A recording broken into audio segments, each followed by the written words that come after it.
Esta persona era un agente de la ley, un oficial de narcóticos y abogado, pero poco sabía nadie que Drew Thornton acabaría convirtiéndose en uno de los contrabandistas de drogas más infames de la historia de Estados Unidos. Mientras trabajaba como un respetado profesional, dirigió una red de contrabando de drogas conocida como La Compañía. Pero, ¿cómo se introdujo un hombre con un pasado tan condecorado en el oscuro mundo de las drogas, los estupefacientes y las armas? ¿Cómo consiguió, junto con sus cómplices, evitar a las fuerzas del orden durante tanto tiempo? ¿Y qué fue lo que provocó su caída y la de La Compañía? Acompáñenos a desentrañar todos estos detalles y muchos más. Abróchense los cinturones y prepárense para un increíble viaje al oscuro reino de La Compañía a continuación. Empecemos con un poco de información de fondo. The Company era una red de contrabando de drogas que operaba principalmente en Kentucky a finales de los años 70 y principios de los 80. Entre todos los miembros, Drew Thornton era el más infame y tenía un pasado complejo. Para quienes no estén familiarizados con la red criminal, puede resultar sorprendente que Drew trabajara inicialmente como agente de estupefacientes y abogado antes de dedicarse al contrabando de drogas. Nació en Lexington, Kentucky, hijo de los criadores de caballos Carter y Petty, y a todas luces fue un niño obediente.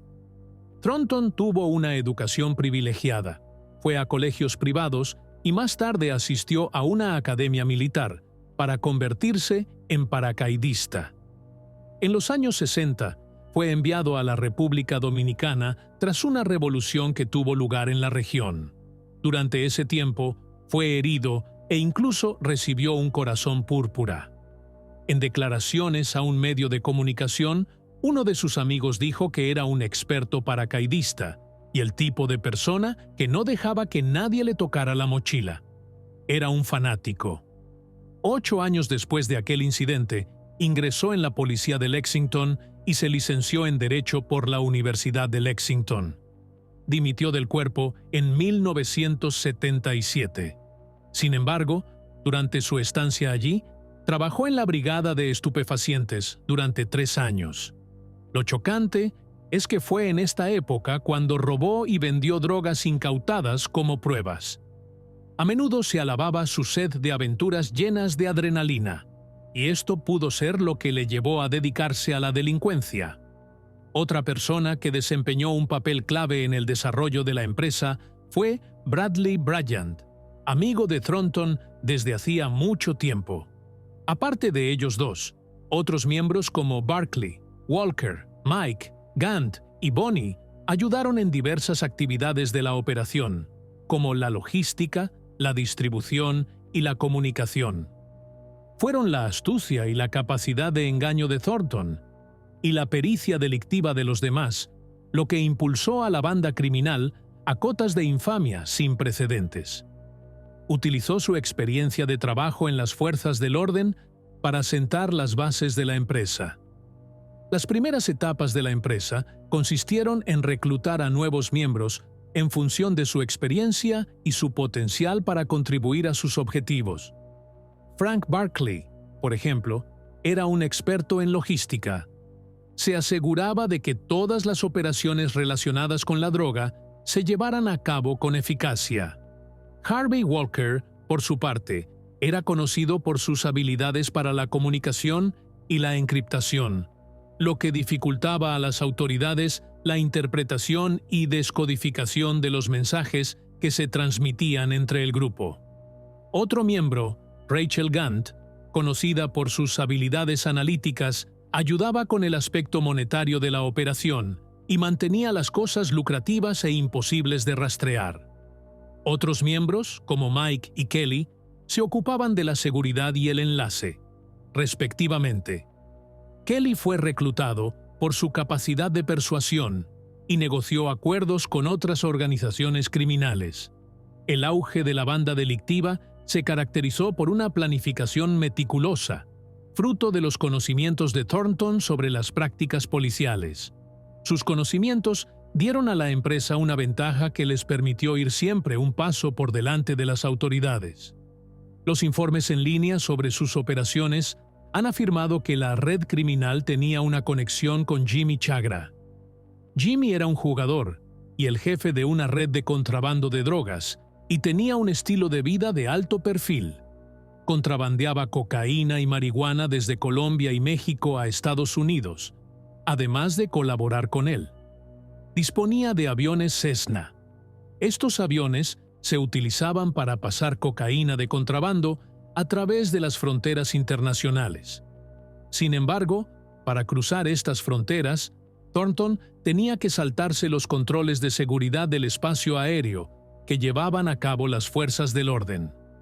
Se rumoreaba que la empresa había llegado a tal punto que tenía vínculos con la CIA, lo que le permitía conseguir equipos de vigilancia antiaérea que se utilizaban en los aviones. La compañía evolucionó rápidamente hasta convertirse en una sofisticada empresa criminal que destacaba en numerosas operaciones ilegítimas, desde el tráfico de estupefacientes y armas hasta el crimen organizado.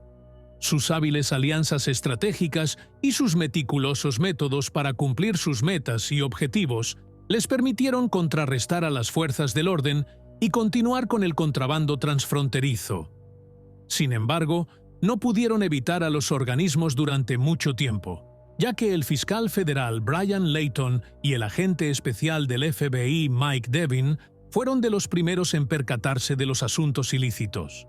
Su investigación sobre los robos en China Lake y las sospechas de la implicación de la empresa marcaron el inicio de una implacable persecución de la justicia.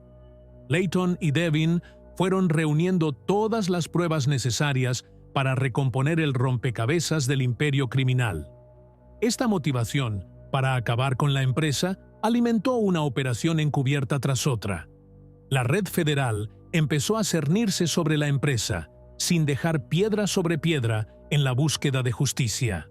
Sin embargo, a pesar de todos los esfuerzos de Thornton por ir un paso por delante, Layton y Devin fueron quemando el rastro tras él, descubriendo una maraña de corrupción y mentiras que se extendía a través de las fronteras estatales.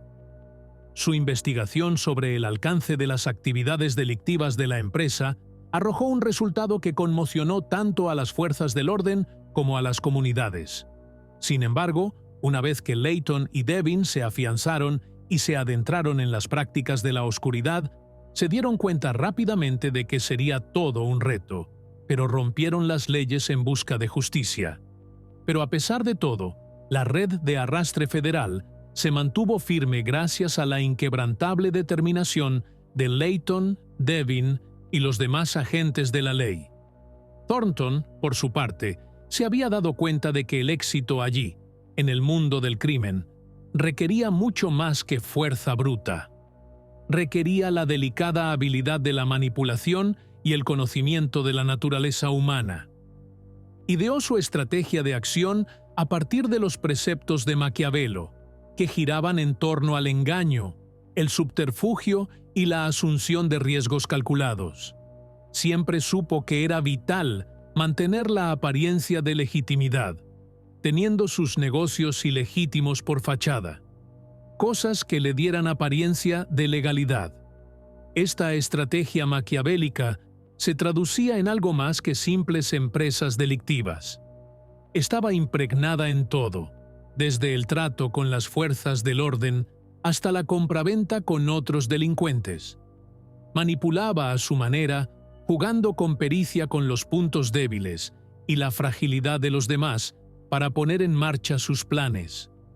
Una de sus estrategias más astutas era su habilidad para sembrar la discordia y la desconfianza entre sus rivales y adversarios.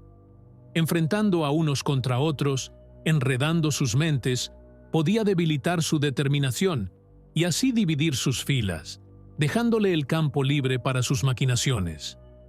Pero quizá lo más maquiavélico que hizo fue cómo manipuló el sistema judicial, del que tenía innumerables investigaciones y acusaciones en su contra.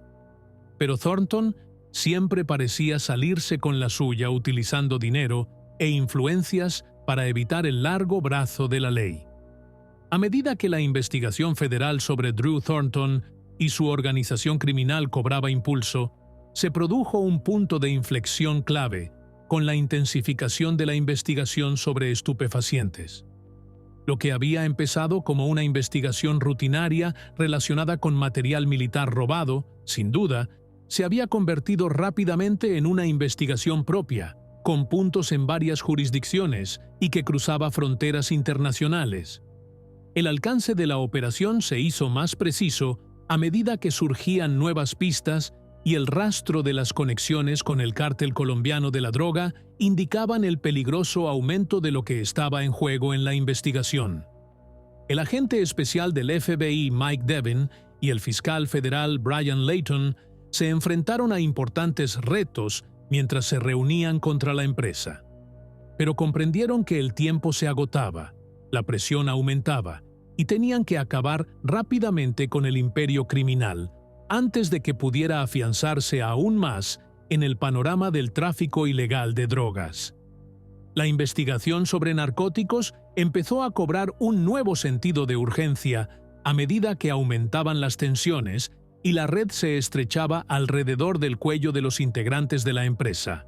Cada nueva pista les acercaba un poco más, pero con las maquiavélicas tácticas de Thornton y los vastos recursos de que disponía la organización, tanto Devin como Layton sabían que les esperaba una lucha difícil.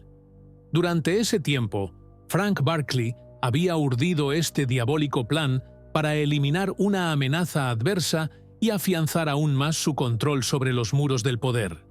A Frank no le movía la ira ni la paranoia, sino algo, un instinto, la sensación en su interior de que John, su primo, se había convertido en un lastre.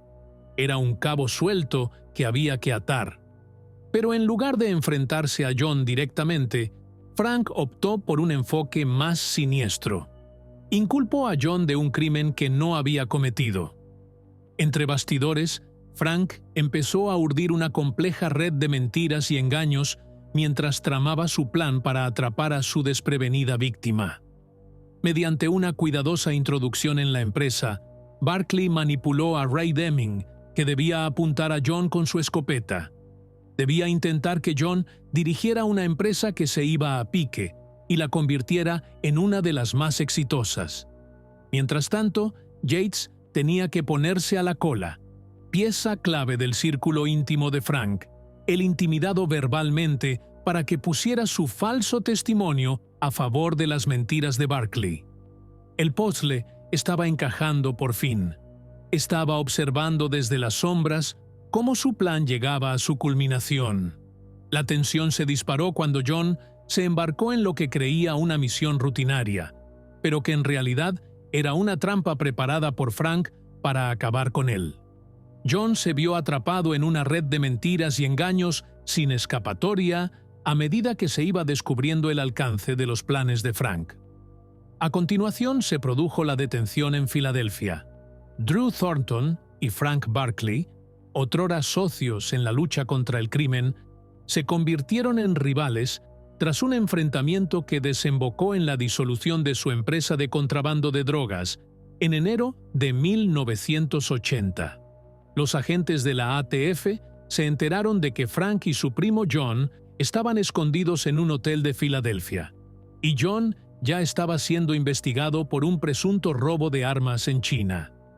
Las sospechas aumentaron cuando el personal del hotel vio ocasionalmente armas de fuego en sus habitaciones, lo que les llevó a alertar a la policía de Filadelfia. El 4 de enero de 1980, las fuerzas del orden hicieron una redada en el motel y detuvieron a John Barkley por posesión de armas de fuego. Barkley, en un intento de cooperación, reveló a las autoridades el paradero de Frank. Frank Barkley, sin embargo, escapó por los pelos de la redada. Interceptado en un aeropuerto cercano justo cuando se disponía a huir, los agentes le descubrieron en posesión de un alijo de armas, entre ellas pistolas semiautomáticas y puñales de comando, junto con un alijo de dinero en efectivo superior a $22,000 y varios documentos de identidad falsos. La fachada de Frank Barkley, que en un principio parecía el típico hombre de negocios acomodado sin antecedentes ni órdenes de detención pendientes, se desmoronó cuando las autoridades federales revelaron su implicación en los robos, así como sus vínculos con las drogas ilícitas, las armas de fuego y la delincuencia organizada. Las tornas cambiaron cuando las autoridades federales consiguieron llevar a juicio a los miembros de su operación. Frank Barkley fue detenido y juzgado en Lexington, Kentucky, mientras que su primo John se enfrentaba a cargos similares en Filadelfia, ambos por delitos relacionados con armas. El descubrimiento pionero en Lexington, Kentucky, en un rincón tranquilo alejado de miradas indiscretas, sería una de esas verdades que enviarían ondas de choque por todo el submundo criminal. Armado con las órdenes de registro y siguiendo un chivatazo, el contingente policial se posó en lo que parecía un almacén cualquiera. El alijo de armas robadas y material militar encontrado por los miembros de la compañía estaba dispuesto a propósito en una escala masiva que desafiaba a la creencia cuando traspasaron las puertas de las instalaciones. Desde fusiles de asalto hasta explosivos, el alcance y la ambición de la organización se estaban haciendo totalmente evidentes, y los investigadores se quedaron atónitos ante las implicaciones. En lo que respecta a las fuerzas del orden, era su momento en la guerra contra el crimen organizado. Una oportunidad para los buenos de asestar un golpe de gracia a una organización que llevaba años impune. Sin embargo, para los delincuentes que estaban detrás del alijo, este hallazgo fue como una representación cercana del infierno. Sus planes mejor trazados empezaron a desbaratarse delante de ellos, y se apresuraron a taparse los oídos y salir impunes, temiendo que los días de su operación en la sombra estuvieran contados. Sin embargo, aunque intentaban ir un paso por delante de la ley, no podían evitar sentir que su imperio, antaño famoso por su eficacia, había empezado a desmoronarse. Cuando la noticia del descubrimiento se extendió por el submundo criminal, les recordó por las malas la amenaza siempre presente de las fuerzas del orden y, sobre todo, el coste de sus actividades delictivas. Para los propios miembros de la empresa, fue una aleccionadora llamada de atención sobre el hecho de que los días de poder e influencia sin límites se estaban acabando. Para las fuerzas del orden, fue una victoria, una prueba de su lucha constante por hacer cumplir la ley y llevar a los delincuentes ante la justicia. Para los miembros de la compañía, era el aterrador comienzo de su periplo por los tribunales en una batalla por sus vidas y su libertad. A medida que el sonido de sus nombres resonaba en las salas de los tribunales y con los procedimientos judiciales, su otrora impenetrable fachada empezó a desmoronarse. Aparecieron testigos y declararon contra sus antiguos compatriotas en el marco de un acuerdo de culpabilidad. Las pruebas se iban acumulando hasta el punto de sacar a la luz una empresa criminal que operaba de manera informal, impulsada por la codicia, el engaño y la deslealtad. Los fiscales, cuyo trabajo significaba una lucha agotadora para llevar a la empresa ante la justicia, se enfrentaron a una guerra de ingenio contra los delincuentes más astutos y peligrosos del mundo. Pero con cada testigo que prestaba juramento y cada prueba que se presentaba, se acercaban más a las condenas que conmocionarían al mundo del crimen. A medida que avanzaban los juicios, los ánimos se caldeaban y la tensión flotaba en el aire. El tribunal era casi un campo de batalla verbal. Cuando el mazo final golpeó la mesa y se leyeron los veredictos, no fue solo el final de una batalla legal, sino una victoria de la propia justicia que hablaba de la resistencia de las fuerzas del orden y del compromiso inquebrantable de garantizar que los delincuentes respondan de sus actos. Sin embargo, el final para Drew Thornton fue ligeramente distinto. Mientras el mundo se cubría de noche, él se preparaba para su último viaje el 10 de septiembre de 1985. Conocido en el mundo oculto del crimen por sus exitosas empresas, este vuelo marcó algo distinto a la media. Estaba al borde del peligro y de la riqueza. Con los motores ronroneando bajo, Thornton se elevó en el aire, su mente encajada con una mezcla de aprensión y excitación. No era una misión normal, era una apuesta de alto riesgo en la que o bien regresaba a su guarida convertido en un héroe, o bien sellaba su destino. Pero donde ahora los miedos se apoderaban uno a uno de Thornton, a medida que las sombras se cernían sobre él, la paranoia roía sus pensamientos, susurrando algún peligro oculto que acechaba en la oscuridad. El peso de la incertidumbre se hacía más pesado por momentos, asfixiándolo con un sigiloso acercamiento. Y justo entonces, a la luz gris del amanecer, se produjo el desastre. Fue un segundo fugaz, un momento en el que todos los esquemas cuidadosamente trazados por Thornton se hicieron añicos, y tuvo que tomar una decisión.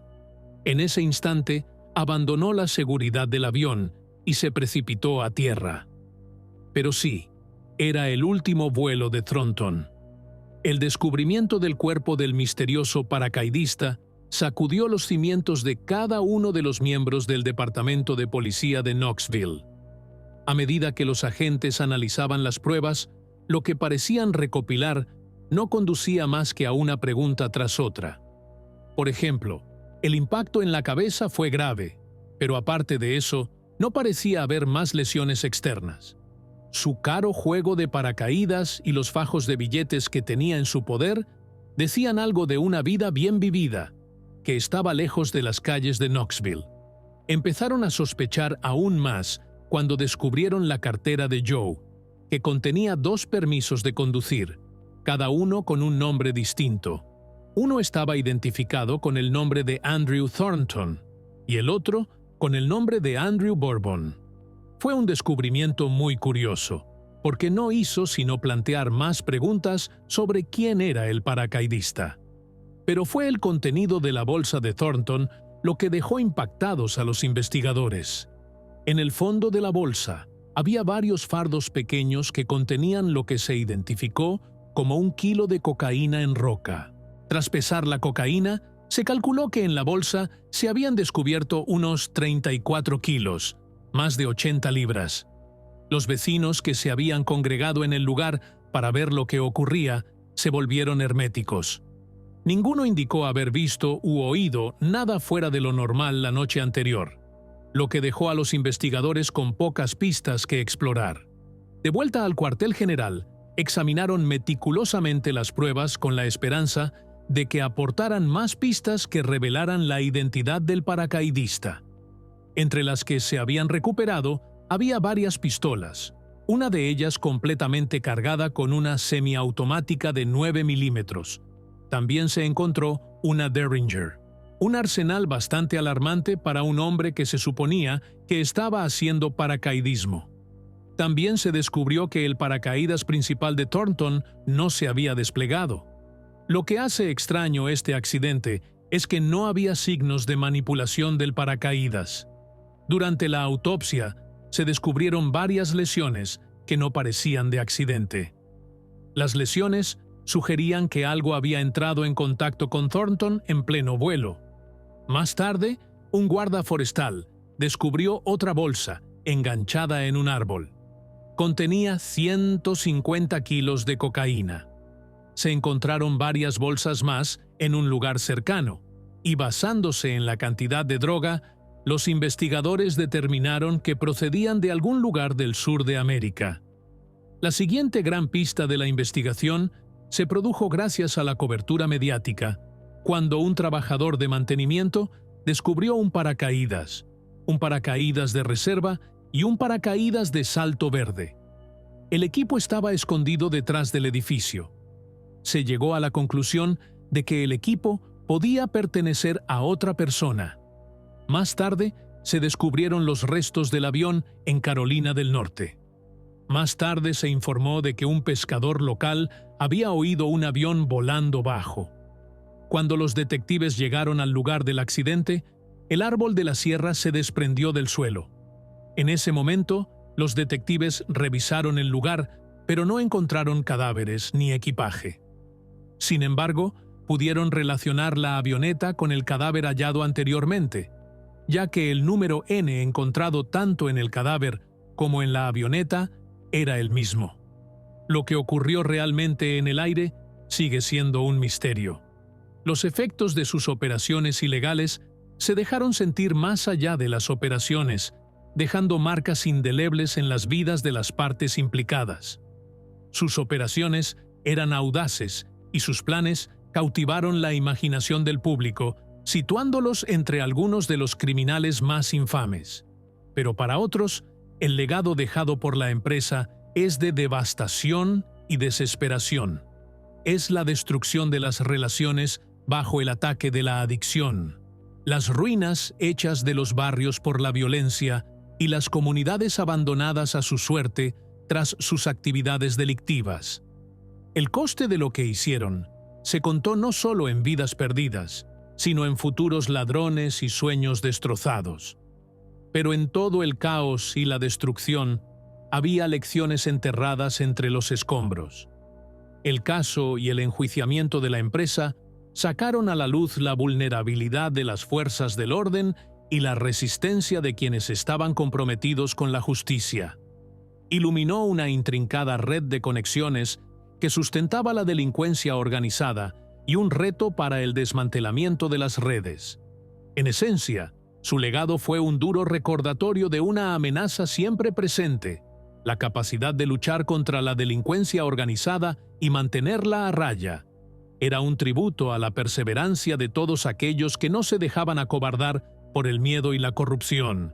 Un grito de guerra hacia el futuro al que había que adentrarse sin las sombras del pasado. Cuando el polvo se disipó y los dramas en torno al Palacio de Justicia se desvanecieron en la memoria, las consecuencias de la caída en desgracia de la empresa empezaron a manifestarse. En el ámbito comunitario, se sucedieron las consecuencias derivadas de las detenciones y condenas de alto nivel del imperio criminal. Para los distintos organismos encargados de la aplicación de la ley, por tanto, el caso tuvo partes iguales de triunfo y de llamada de atención. Demostró su capacidad para acabar con las organizaciones delictivas más importantes, pero también puso de manifiesto las lagunas existentes en sus capacidades y estrategias. Cuando reflexionaron sobre lo que habían aprendido en el ejercicio, prometieron redoblar sus esfuerzos en la lucha contra la delincuencia organizada y proteger a las comunidades a las que sirven. Mientras tanto, para las personas y familias afectadas por las actividades de la empresa, había llegado el momento de recoger los pedazos. Para algunos, esto supuso el cierre de sus historias, mientras que para otros, la vida tras los abusos, la adicción y la pérdida de seres queridos fue una lucha hacia la reconstrucción. Pero entre el dolor y la incertidumbre, también había destellos de esperanza.